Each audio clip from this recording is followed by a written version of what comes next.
আসসালামু আলাইকুম রহমতুল্লাহ। আলহামদুলিল্লাহ, আমাদের ঈদে মিলাদুন্নবী সাল্লাল্লাহু আলাইহি সাল্লামের এই প্রস্তুতি চলছে। আলহামদুলিল্লাহ, অনেকটা কাজই হয়ে গেছে। দোয়া করবেন যেন বাকি কাজ আমরা দ্রুত সেরে ফেলতে পারি।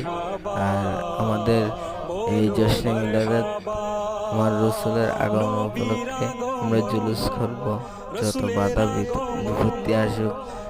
আপনারা জানেন পুরো বাংলাদেশে মাজার সহ বিভিন্ন মসজিদ দখল করছে দুর্বৃত্তরা। তো ওইসব দুর্বৃত্তদের বিচারের আশা করছি প্রধান উপদেষ্টার কাছে। আলহামদুলিল্লাহ, আমাদের প্রস্তুতিমূলক কাজ অনেকটা এগিয়ে গেছে।